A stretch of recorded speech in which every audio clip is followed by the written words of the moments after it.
Well, good morning and welcome to this morning's webinar, Building Confidence in an Economic Turnaround.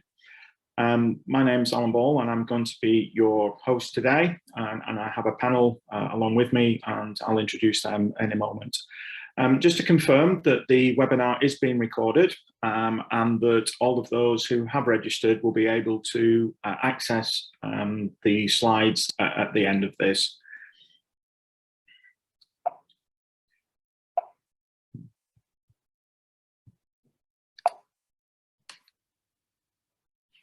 So, who are we? Well, as you can see there, People Puzzles, we provide teams of high-level board directors from a people perspective. And our main aim is to allow you to work on the business rather than in it. And across the UK, we have over 75 portfolio HR directors that have come from large businesses with a lot of experience and have now decided that they want to spend time supporting SME businesses across the UK. And People Puzzles certainly value and are proud of the relationship that we have with community businesses and our ability to be able to support those.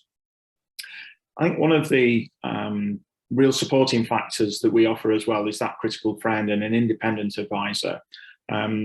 The wealth of experience that we have does allow us to kind of bring that into the business to help support you and your team members. And I think that's something that when we've surveyed where the biggest value comes from, along with the practical support, certainly that independence is really welcomed. We do offer a very broad range of services, and that's primarily because of the experience that our HR directors have. And we can be involved with everything from mental health and well-being, right the way through to supporting cost reductions. But our journey normally starts with strategy. We like to get really involved with the business, understand your business model, your strategy, where you want the business to go to, and how we can support that. And then we look at organizational design and we look at your people and your team members, how we can support them, but also moving forward, how we can ensure that you've got longevity in the business and looking at succession planning and making sure that you've got high retention. And sometimes we know that there are mergers and opportunities to grow the business. And again, we can add value supporting there as well. So a broad range of experience and a broad range of value that we can bring through the people directors that we can put into your business to help support you. So today's webinar, we're going to focus on three main areas, as you'll have seen in the sign-up notification. We're going to be looking at how you as leaders can talk with confidence to your wider team. That's really important when there's a lot of uncertainty. Stakeholders, not only team members, can get quite nervous, and therefore we're going to talk a little bit about that, but also how we can help support and drive productivity. Because at these difficult times, there are sometimes need for us to reduce spend and to provide support, particularly around people's well-being. So we'll explore that a little bit. But also, we shouldn't always be looking at the downside when there's uncertainty. And there are significant opportunities out there for those businesses that are able to kind of change in difficult times and how we can support you through that change management. So those are the three areas that we're going to be working on today. And I'm ably supported by three of my colleagues. As I've said earlier, my name's Alan Ball. I'm one of the regional directors, recently joined People Puzzles, working in the Midlands. I'm not from a HR background, but my role as an MD and CEO of a number of businesses certainly focused my mind on the people strategy and making sure that as a leader, you are only as good as the team around you. And so ensuring that we had a strong people strategy within our business certainly helped towards the success that I had as a business leader. And coming out of business, I wanted to be able to bring some of that back. And so joining People Puzzles has given me that perfect opportunity to not only impart some of the skills that I've had, but also through my team of people directors, make sure that we find the right fit for those businesses that need support. And I'd like to introduce Deborah, who's another of our regional directors. Morning, Deborah. Morning everyone. So my name's Deborah Lee. I'm the regional director for the Northwest. I was a HR director in my previous life, so grew up through corporate retail. My last big job was a people director role at Asda. I've been with People Puzzles now for 7 years and had the privilege to work with over 150 SMEs in the north of England. Thoroughly enjoy the role and love, obviously, making a difference to our clients. Thanks, Alan. Thank you, Deb. Sean, good morning. Morning, Alan. Good morning, everyone. It's great to be on the webinar. Yes, I've been a people director now for coming up to 6 years with People Puzzles. I've enjoyed working with over 15 clients during that time, mainly helping them on their growth journeys through business strategy, great people leadership, and management development is the key work that I've been doing with my clients. Thank you. Thank you, Sean. And good morning, Linda. Good morning, thank you, and good to be here. Good morning, everybody. I'm Linda. I'm from the south. I've been with People Puzzles for about 5 years.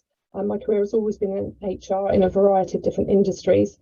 And I guess my role is really about supporting clients with the people planning and development and those tricky people situations that tend to come up to, as Alan said earlier, to allow you to work on the business and not in the business.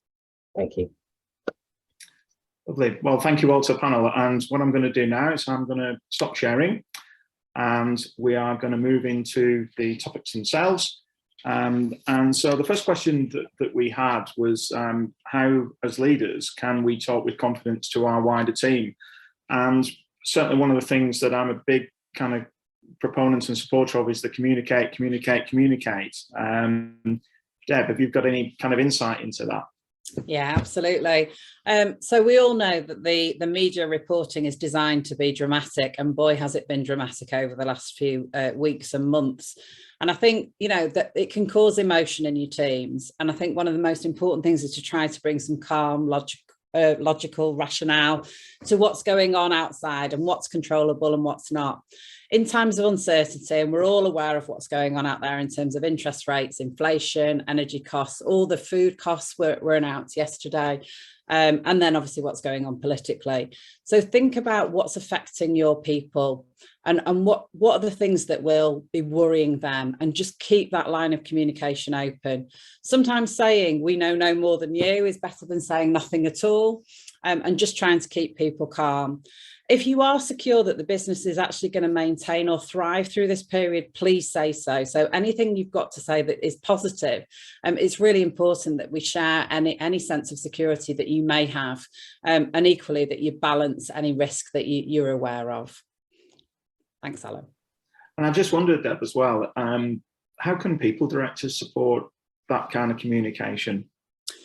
So your people directors will already be involved in your internal communication strategy, and this is the time to step it up. As you said, Alan, you can never over communicate. So they will be part of this with you in terms of helping design both the wording of the comms and how regular and how best to do that. And one of the things that's really important is to give people an opportunity to talk back. So it's not just one way, it's not just information sharing. This is about gaining feedback and actually hearing from people what's worrying them. Yeah, some great points there. And just on that engagement, Linda, what kind of experience have you had through your kind of time as people director? I think it's really important, as Deb says, and you've said, is to keep on communicating with the team, make it two-way, so that they feel very much involved. I think, and again, as Deb says, there's always something to say, and if you don't say anything, you create a vacuum, and people will fill it. So if you've got something to say it. If the company's doing well, say it. If there's challenges and you need support, say it and get them involved. I think it's also important to look internally and look at how you can celebrate your successes, whether that's an extra account one, a really good sales, a customer service did something. Celebrate it, recognise it, and communicate it. And also think it's important about the words that you use. So don't say, I hope, say that I am confident that with this plan we will, or I'm not sure this is right. So you say, my idea for this is. I think it's all about talking to your staff, understanding where they are, keeping them focused on the goals and tracking them. And make sure you talk to your managers as well, because they'll know your team even better than you do. Sean, any additional points on there that you'd like to bring up? Yes, thanks, Alan. Yeah, there's three things, three approaches I'm seeing my clients using very, very successfully through these times. I just thought I'd share those. So the first thing I'm seeing is leadership teams running sort of town hall meetings. I think many people will be familiar with that notion, you know, getting everyone together maybe every quarter for, you know, anything between a couple of hours and half a day or more. And, you know, just building on what everyone said, you know, very strong messages about where there's real success in the business, but also real transparency about where there's issues and how people can help to address those issues within the business. The second thing I'm seeing CEOs and MDs doing is either a monthly or weekly video or email update. And again, what that does is very transparently communicates business successes, recognises individual and team success, but also calls out where there needs to be a bit more focus in the business to address any red light performance, if you use the traffic light language. And then the third thing I'm seeing is managers running great team meetings. So the level below the leadership team, making sure every manager runs a monthly team meeting where they can have a really good dialogue with their team about what's going on in the business. They're the three things I'm seeing that are working really well. And I guess, Sean, once the kind of individual team members have done those, it's then bringing that back together to feed any feedback that those individual managers have had to the leadership team. I guess that's going to help as well, isn't it? That's a great point, Alan. Yeah, so many board meetings now, the board or the top team will have part of the agenda will be upward feedback that's coming in from the teams and what the board need to do to respond to that. I'm absolutely seeing that. Yeah. And obviously, Deborah, through all of the communication, that invariably means change, and we all know that people, you know, are kind of not adverse to change, but afraid of change. You know, what kind of advice have you got around that whole kind of change model, that change environment? It reminds me really of sort of the time when we were in lockdown and how people reacted then. So if you're all aware of the change curve, but just think about where each of your team, your leadership team and your team members are on that curve. So it usually starts with shock and denial, then goes into anger and fear. And actually, once people accept where they are and commit to change and commit to the new world as such, then you start to see a difference. So the sooner you can help people move through that change curve, the better. So it's about recognizing, knowing your people and remembering that some of this is not about work. Some of this is their own internal change curve in terms of what might be going on for them personally. And that could be things like, you know, the fact that they're struggling to pay the bills. It might be that they've got to renew their mortgage and they're worried about those payments. It may be that they're approaching retirement and they can see the pension funds falling. So just think about each of your individuals and how that could be affecting them. And actually, you know, just by talking to them and opening up those channels of communication, you can help speed that up. And obviously the output for everyone really is to get people into acceptance and commitment sooner rather than later, so that you can actually take positive action in the business. If we look at our people directors, where do you see us adding value in that kind of change model? I think one of the things is just helping the management team work through within their own smaller teams who could be struggling, and actually, you know, opening up to have those conversations with those individuals, but equally to understand who are the people who will lead the charge on this, who are your positive ambassadors that actually can change the mindset and change the scenarios seen in terms of how everyone feels. Because actually we need to rely on yourselves as CEOs and your leadership team to actually just help set that scene and help move people through this. And I guess, Linda, when, you know, as a PD and you're in the business, you're talking to a lot of different people in the business as well. So I guess that gives you a kind of unique perspective almost, that you've got the views of everybody that you can bring back to the leadership team.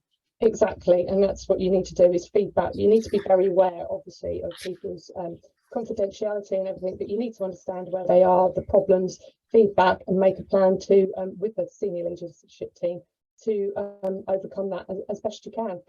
We're all individuals, we're all, like that phrase again, we're all in the same storm but in different boats, and we need to recognise that and support people through it. Thank you. I have noticed a couple of hands going up, and we're going to have questions at the end of the session. We have some questions that have already been raised, but if you've got any questions, you can put them into the chat box, and we'll be summarising those and answering some questions at the end of the webinar. Just moving on to the second kind of point that we're going to raise today, and it's all around that kind of productivity and reducing spend. And it's always a difficult conversation when businesses are kind of looking to change and looking at costs, because that in itself can unnerve people. But if you just look at that kind of from an operational cost perspective, Sean, what can people directors do, and how can we help businesses get through that and identify and maximise those productivity opportunities? Yeah, absolutely, Alan. I think there's two things actually. There's a business activity we can get involved in, and there's more of a people related cost. So if I take the business one first, you know, people directors will be helping their top teams to look at general business cost lines right across their budget, right across their cost base. You know, that can be looking at expenses lines below the line, that can be looking at the way the business is operating, in terms of the way it's actually delivering some of its core activity and processes. So the first thing a good people director will do, will help the top team look at those business related costs that you'll see on your budget lines. Then secondly, you know, they'll take real accountability to look at the people related costs. So, you know, just to give a few examples, how much money is being spent on external training? Can that training be brought in-house and delivered in-house? How much money is being spent on recruitment agencies? And is there a cheaper way or a better rate that we can get through recruitment agencies? So there's costs that we can look at in quite a forensic way to look at you know, cost savings and efficiency improvements from both a business and people process perspective. Deb, any additional thoughts on that? Yes, I think as a people, we tend to think of people as a fixed cost. And as Sean quite rightly says, there are a number of variable costs underneath the people line. And that can involve things like recruitment, but also things like employee benefits, pensions, insurance, agreeing things like conferences, travel, you know, so all of those cost lines should be looked at, but also don't just cut everything out. So one of the things we sometimes find is a risk is that actually we cost cut right across all of our budgets, including training. And at a point where actually what you might need from people is them to pick up additional skills, this might not be the right time. So look at the training, but actually be really careful about what you do, because you can actually stop the business growing if you take some of those budgets away. And I think one of the big points is that usually when we have a lever, we'll replace them. Actually, this is the point to actually take a look at, is every lever a new head? Can that role be shared out? Can that be picked up by someone else? Is it appropriate to replace it at this time? And how best to sort of manage the resourcing plan through this period, because there can be some savings here, and there also can be an opportunity for people to grow, to step up and to pick up new roles, new skills, which obviously will only help in the long term. I think that's a good point, Deborah, as well. And I think, Sean, one of the concerns that people have is retention, and when people are looking to take cost out, that sometimes kind of causes fears in employees. And I think if you're open around the opportunity of development within the business model as well, Sean, have you come across kind of that? Have you kind of seen that in businesses that you've been in recently? Yeah, absolutely, Alan. And just building on Deb's point actually about, you know, now's really not the time to be taking development and training out of the business when things are difficult. There's 4 things I think we can do now really cost effectively, just management time basically. So those 4 things are, you know, managers really showing they care about their people through having those well-being conversations. Deb's highlighted some of those sort of conversations that you have on an individual perspective. And you know, if there's not structured one-to-ones happening regularly, monthly is the best practice, is the benchmark best practice, then now could be the time to put those sort of one-to-ones in place. The second thing that it's very easy to do using a very simple template is to ensure everyone gets a career conversation. There's been some recent research come out through the CIPD that says, you know, that one of the key things we can do to retain people is make sure we're really clear about their career priorities, their career goals. Then the third thing we can do very cost effectively is to keep running those engagement surveys where we actually get a measure of how engaged people are in the business. And of course, on the back of those surveys, we can then action plan around improving engagement. That's a very, very powerful retention tool. And finally, now's the time to be getting great ideas from your people around how the business can be improved. So either a suggestion box or via the team meetings that take place, people are more likely to stay in businesses where they feel they're involved in decision making and ideas. Yeah, and I think, and Linda, certainly, you know, I think from a well-being perspective, I'm a Samaritans listener, so I do a lot of calls, and we've certainly seen a lot more calls coming through of people that are concerned about their well-being. And I just wonder if within that kind of work environment, what are we seeing, and how can we help support those businesses around employees as well as the leadership team as well, because well-being affects all of us in these difficult times. 100% it affects us all, and we're going to start seeing the physical implications as people's stress level goes up, their concerns go up. Reiterate everything we've already said, communicate with your team, understand them, know your team. We're unlikely, I think it's about 5% of us will actually open up about our personal finances. So you might not find that people are open straight away. You probably got to ask them a couple of times, how are they? Because we all naturally go, we're fine. But underneath, there's potentially some panic about what's going on in their life and with their families. And there's things that companies can do. I recently brought in a bank into a client who ran some sessions. Don't know who attended, but I do know that 16 people straight away attended and hopefully took some advice. Mental health first aiders can be trained up. People might not want to talk to their managers and let them know what their personal life is like, but they might need some help in signposting. Mental health first aiders can do that. If there is cost of living support that companies can do, fantastic, but think about how you deliver it, how it would be most well received. And also you need to think about the commercial aspect of it, and don't keep loading it onto salaries because it's going to be there forever. I think another thing to think about is flexibility.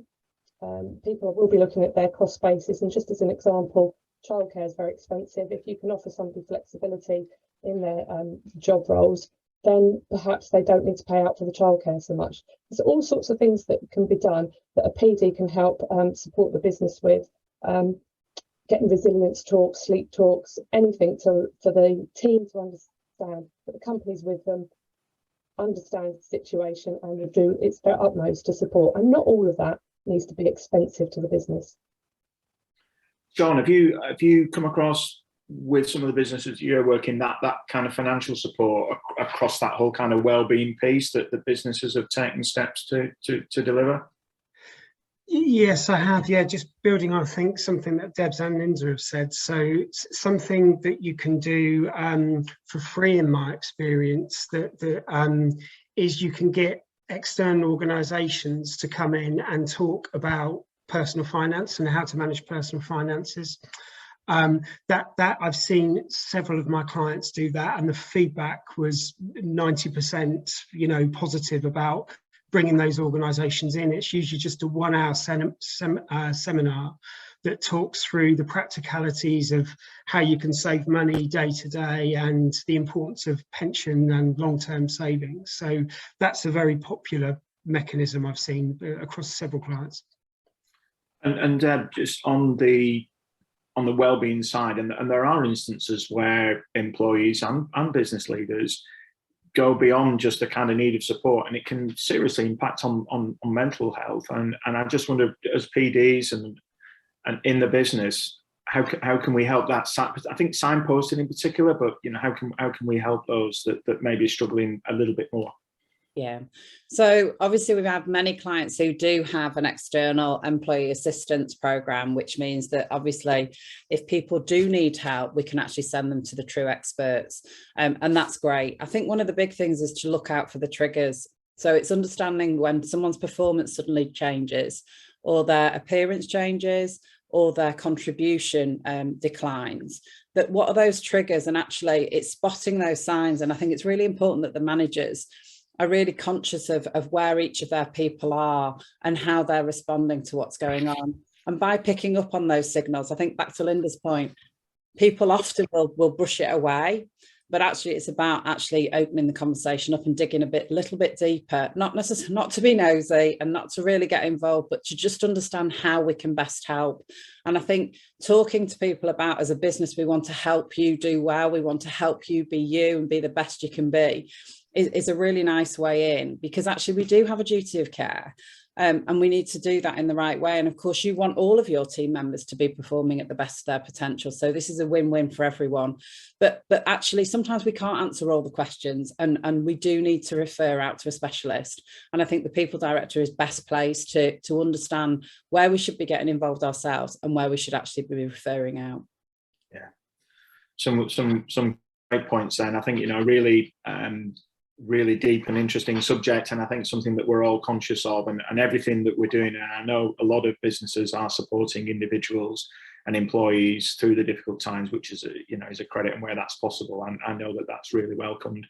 But things don't always have to be on the downside. You know, there are opportunities out there for businesses, and certainly, you know, if we look at opportunities, how we can grow and how we can thrive. Sean, what's your kind of experience in helping businesses thrive in these current challenging times? Yeah, I think now is the really important time. I'm sure many of the people on the call are sort of in the concluding stages of their business strategy work. And I think through that business strategy work, it's really important to be having a really good look at your customers, your key accounts, the regions you're operating in, your categories, your opportunities for new product innovation.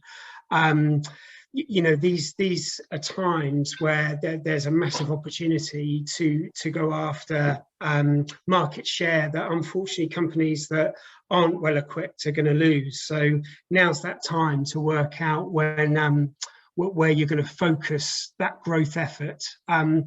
And what we find is, you know, it's not just the strategy, having a really detailed annual operating plan, which shows by month both the measures and the targets you're going after, and the business activities, the marketing plan, the commercial plan, and the sales plan, which supports those targets each month, is a great way of being really clear about the growth you're going to go after. Thanks, Sean. I think the other thing for me to add is I was really impressed by seeing how innovative some of our clients were during lockdown, when obviously a number of businesses had to shut, close, or pause. So, you know, this is another opportunity really to diversify. And it's about looking, as Sean says, at product, at market, at client base. Is there any way to re-energize some new thinking, some new product development, a new service? And actually, as we talk to CEOs, there is a sense of doom and gloom, but equally there are some managing directors telling us it doesn't really affect our business. We're really confident. So I think by product, by service, by sector, you know, what are the positives that are going on, and actually how do we move through? Because we've already handled Brexit, and we've already handled a lot of supply chain issues and cost increases. So actually, let's build on what we've already achieved and actually move into the next phase. Because when you listen to the long-term forecast, the back end of 2023 could be a great year for us. You know, it's all, we don't know, but at the moment there's so much focus on that short-term financial economy, that actually what does it look like in 12 months, in 2 years? So it's about setting that scene so that you're ready for success. And I think just picking up on a couple of points there, that communication, Sean, is key again, isn't it, when you're going through that process of reevaluation? It is, Alan, and that's a good point to bring out, because it's not just about having the strategy and, you know, what many of our clients now are calling an annual operating plan. It's doing a fantastic job of taking that out and involving everyone in the business. So let me just break that down a bit. You know, the first thing I'm seeing my clients doing is involving their management teams, that layer below the top team, is actively involving them in the strategic planning and actually getting them accountable for developing the detailed annual plan that sits underneath the strategy. Then the second thing I'm seeing doing through the town halls I mentioned earlier is, you know, getting everyone together, maybe first week of January to really communicate how amazing, to Deb's point, the year is going to be. Get people excited about the opportunity, get people excited about the targets, and create real momentum in your business. That's what I'm seeing my most successful clients doing. Yeah, and Linda, just kind of working with businesses then and helping support them operating plans. How can people directors help support that kind of strategic review?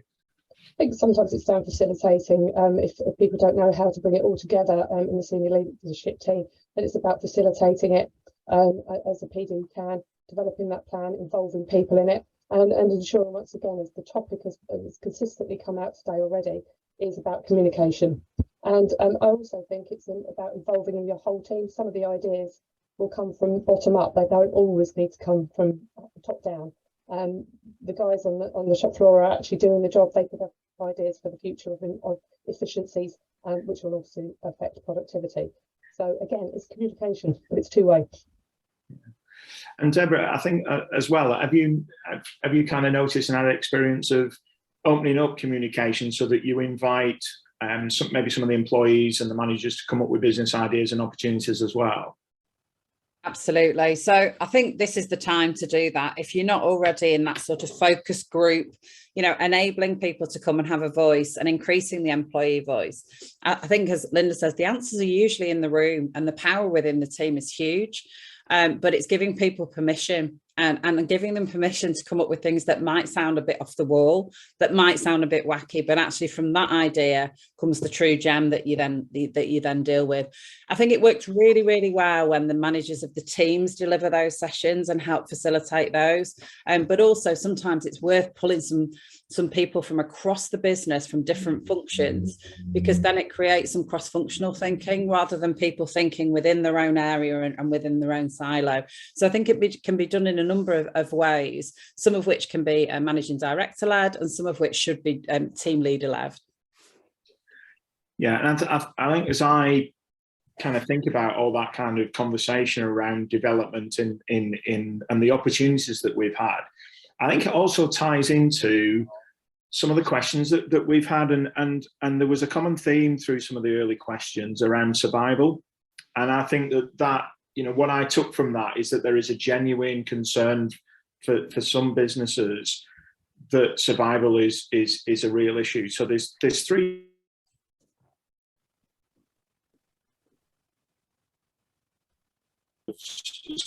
solidify that.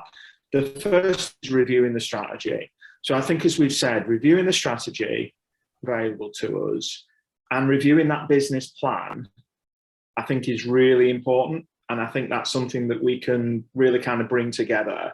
And then as Deb and we've all said, communicate is really important to make sure that your team members fully understand what the business is doing, what we're going through, and that we're really honest and transparent.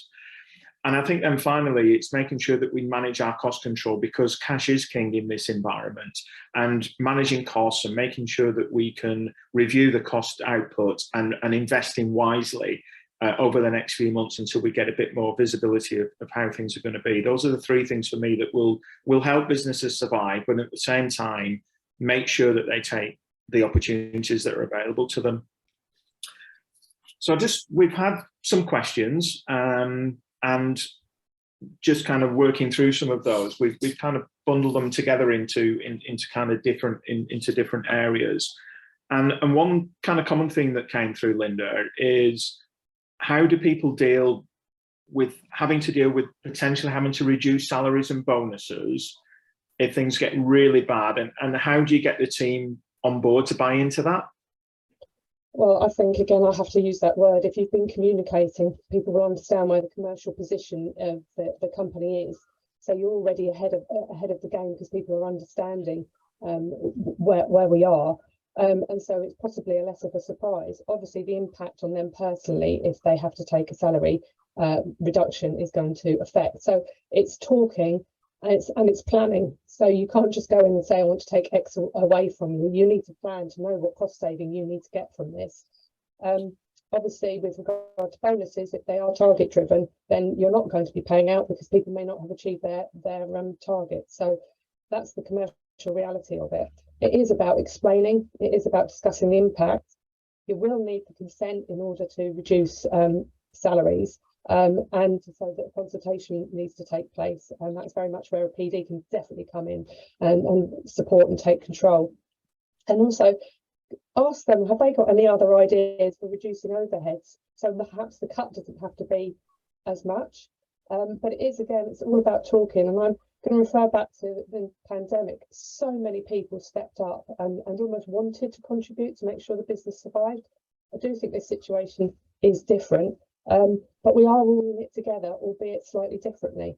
So again, it's talking to, getting an understanding, and also saying, let's look ahead to the next year. Hopefully it'll all be better. Hopefully we can do something different then and be positive. That's what we want to do, is look at the positivity. I think, as Deb's mentioned earlier, the end of 2023 may look completely different. So let's keep some positivity in it. And I guess just following on from that, Linda, if as part of that communication, we communicate that this might be a temporary change. So, you know, if we're looking at salaries or bonuses, and it's because of the difficult times and the challenging times, you're much more likely to get buy-in. And if people can see that when things improve, management are going to review that and maybe put things back to as they were, I think you're going to get more buy-in in that. Would you agree with that?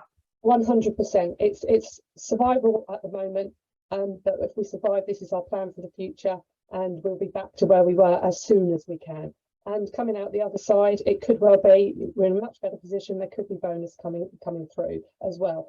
But this is a position to make sure we survive and get through what is going to probably be a difficult few months. How long, we don't know. But we need to shake ourselves to still be here and still to move forward. So I think, yeah, and I think I would summarise that answer to say, getting the buy-in is being transparent, getting the buy-in is being open, getting the buy-in is communicating with your team and listening to what ideas that they may have. And if you are able to make temporary changes and communicate it's temporary until things improve, I think that will also get buy-in. So there's some great points there, Linda. Thank you. Another question that we've had, Deb, if I could kind of ask your views on this, is what advice can you give to balance between keeping people for the sake of it? So we've got, you know, we might have people in the business that we've got there that we may be kind of thinking about, we may need to move on, but by moving them on through redundancies, that causes unrest across the rest of the team. Yeah. My advice is always to use the same sort of commercial criteria that you would use in any case. So what's the reason for making someone redundant? So is it that role is no longer required, in which case that's still true? Is it that person is underperforming, in which case they're not adding a lot to the business anyway? So I think it is about, and you know, when we do redundancy exercises, there is a very simple sort of last in, first out, but actually that's usually not the right solution. The solution is to look at what is required from the business today and in the next 6 months and 12 months, and then use a really open and objective criteria to decide if heads should stay or go. I think when people understand the reasoning, and, you know, if you've been doing one-to-ones with people and people understand that they're underperforming, there won't be any huge surprises if they were on that list. So for me, it's about being as open and transparent as you can, whilst protecting, obviously, people's privacy in terms of what you're doing. We clearly need to balance the books. But equally, you know, if times were good and this person was underperforming, you might have carried them for slightly longer. You can't afford to do that today. But the criteria underneath that, for me, doesn't change. So you have to make the right decisions, both for the individual. I always talk about doing the right thing for the individual and the right thing for the business. And actually, it's a combination of both. And just that retention piece, and we've had a lot of questions on retention, Sean. Can you kind of give us some pointers on what you've done with existing clients to help support and retain talent? Yes. So a very specific thing for your top talent is to create a talent program, which again a PD can help you do. It's you can do it internally at relatively low cost these days. It's just management time again. So let me just give a little bit more detail. So you put in place a process by which you look at your top talent. There's a very well-known industry practice using a 9-box grid. That's the industry best practice, and that lets you identify the people who are delivering the best performance and have the highest potential.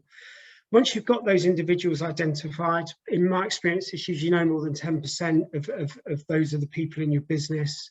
You can create a program for them which really focuses on retaining them, and usually involves getting them experience in each part of the business, so that they're developing in sales, they're getting a bit of experience in ops, they're getting a bit of experience in maybe the finance team.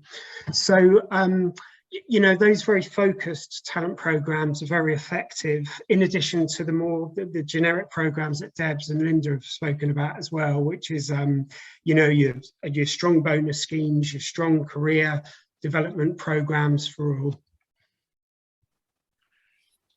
Thank you, Roger. Anything else to add on that, Deb, around kind of talent? I know that you've been involved in retaining talent quite a bit. Any other pointers on that?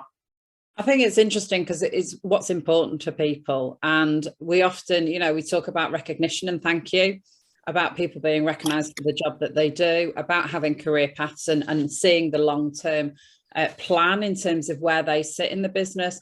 I think sometimes the group that's missed is not the superstars at the top, it's the layer underneath. And it's that group that actually telling them that we see them stepping through in the next 12 to 18 months is hugely a retention tool in terms of people seeing where they fit, and the fact that maybe they don't know that they've been spotted. So I think that talent spotting and having that early conversation is really, really, really important. And then equally, are there any benefits that really will make a difference? So the one that we hear about more and more since the pandemic was holidays. So if you're still offering statutory holidays, that's not necessarily a great attraction or retention tool. So clearly that's a cost. It might not be the right time to consider that. But holidays is one of the things that has now come above some of the other sort of financial benefits. So it's about thinking about what appeals to your people and what generation are your teams from? Is it mixed, or, have you got a really young workforce, in which case, what appeals to them? So things like cycle to work schemes and all those sorts of things. And one of the big things is about purpose and about giving back. And I think that message to people about what we do outside of what we do commercially is also, it gives people a reason to A, want to join the business, and B, want to stay, because they feel that they are giving back to the community, to the planet, to whatever their passion is. But, for Gen Z, that's huge. So it's really about thinking about what really, really sits with the values of the individuals in the business, and that you can join up, because I think it's a little bit, it can be quite a broad subject, but there's loads to go after in here. Yeah. Just going to pick up on a couple of questions that we've had in chat before we move on to one of the other questions that we raised. Any recommendations on best employee voice feedback systems where we can easily personalise the questions to our business? I think from my perspective, one of the things that I found really helpful when I was leading the business was email feedback and having an open email box. So there was a generic email set up, email Alan, and that allowed employees to put questions in, and then we could put those collectively together, and then we could feed them out to the businesses as well. Anybody else got any experience of feedback systems on the panel?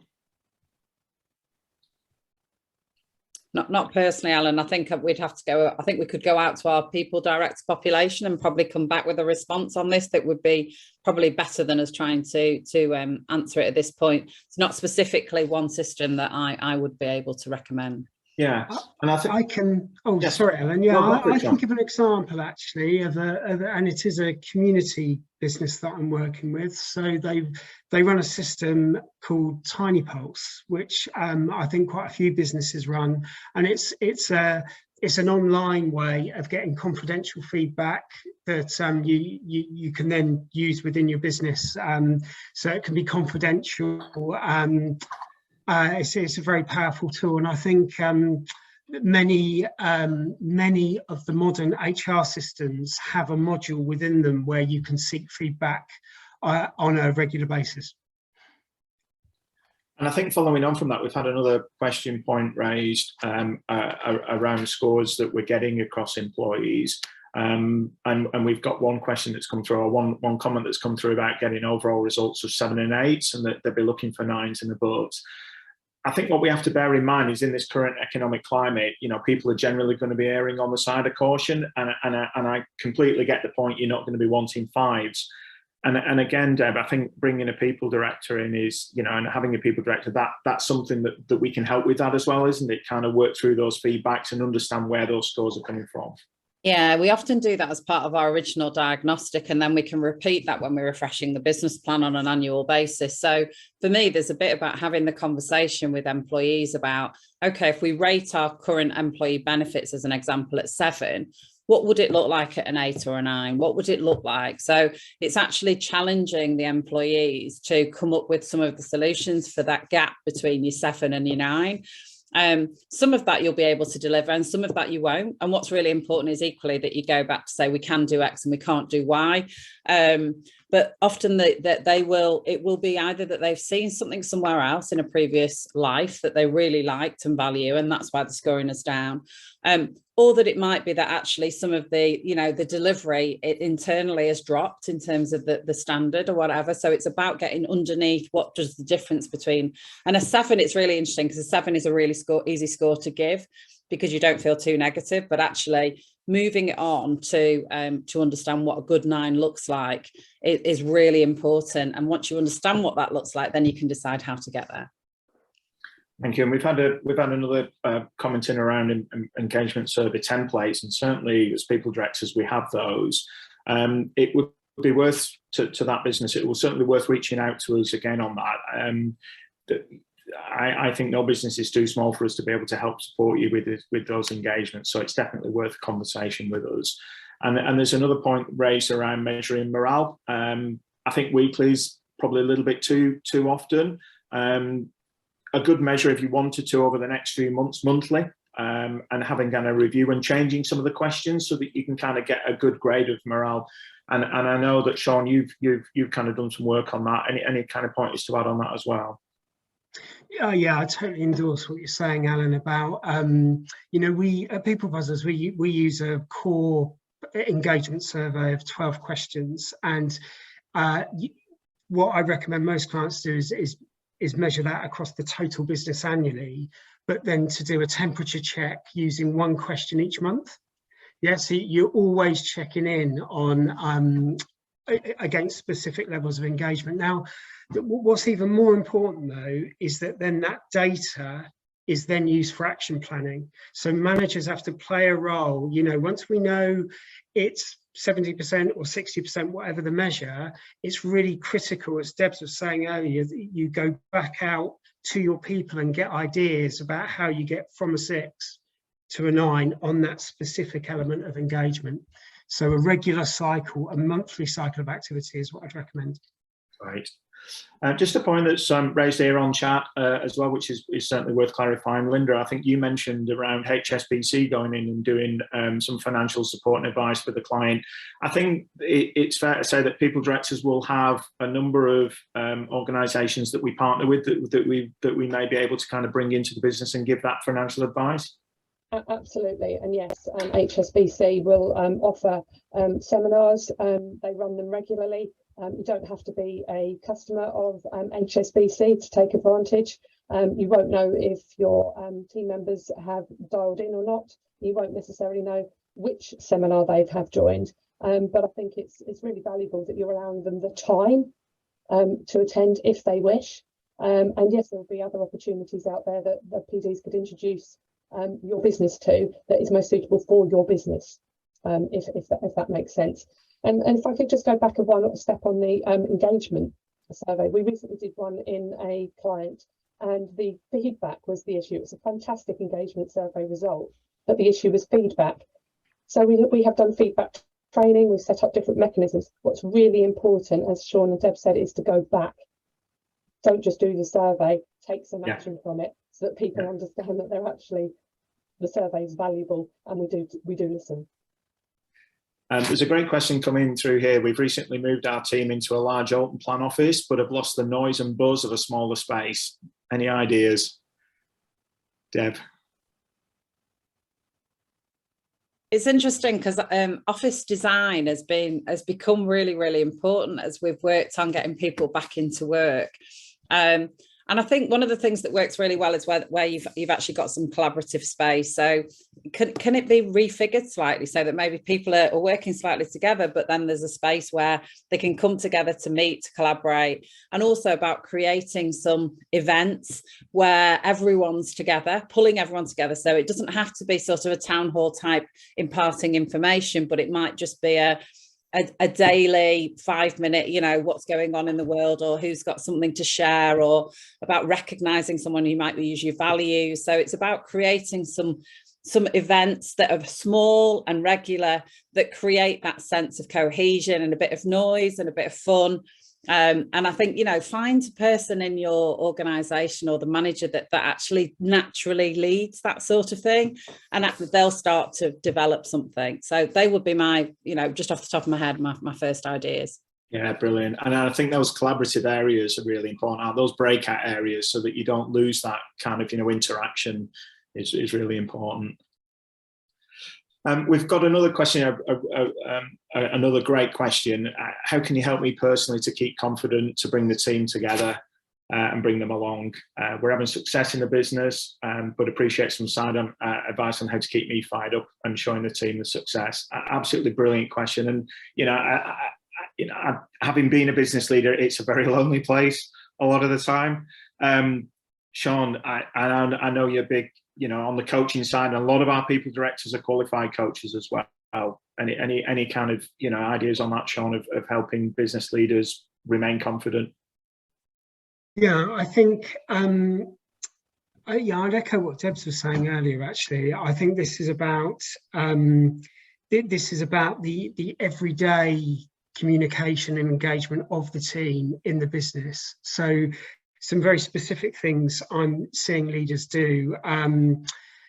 Keeping people fired up is about making sure people are getting all the information around how the business is doing. So using the dashboards, using the scorecard, so that people know exactly what the performance is like, really celebrating the success. We've talked about that a lot today. So really recognizing teams and people on a weekly, monthly basis for the contribution they're making, that really helps bring people along.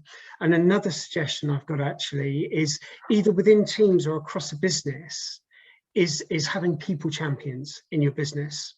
So probably suitable for the bigger businesses, where in each team you get someone appointed, and then those people champions can represent the people's ideas and bring those back into the management team. That can really fire people up, because they feel even more involved in the business. Yeah, and that personal coaching element, Deb, for our leaders. You've got a number of PDs. Is that something that you've been involved with, giving that personal coaching support? It's interesting, actually. Some of the most valuable time for CEOs and MDs is actually just some space to think. With someone where they can actually voice it, get it out of the head, get it on the table, and then talk it through. And, the role of a coach is not to give you the answer. It is to actually help you come up with your own answers.